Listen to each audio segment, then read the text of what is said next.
আমি যদি আপনাদেরকে জিজ্ঞেস করি, আচ্ছা বলুন তো, গত 1000 বছরে ভারতে কোন কোন বংশ শাসন করেছে?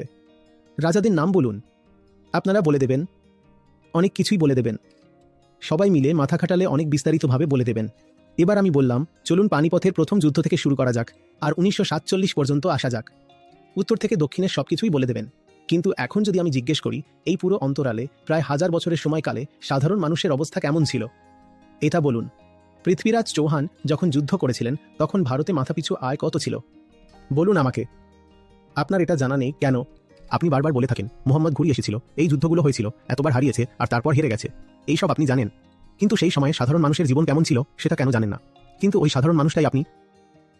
যারা আপনাকে ইতিহাসের বইগুলো দেয় তাদেরকে আপনি এটা কেন জিজ্ঞেস করেন না যে এটাতে লিখুন ওই সময় সাধারণ মানুষের অবস্থা কেমন ছিল, সমাজের অবস্থা কেমন ছিল, মহিলাদের স্থিতি কীরকম ছিল, জাতিবাদ কতটা ছিল, কম ছিল নাকি বেশি ছিল, শিক্ষা প্রতিষ্ঠান কতগুলো ছিল, জনস্বাস্থ্য কেমন ছিল, এগুলো তো বলুন। এই প্রশ্নগুলো কেন জিজ্ঞেস করেন না?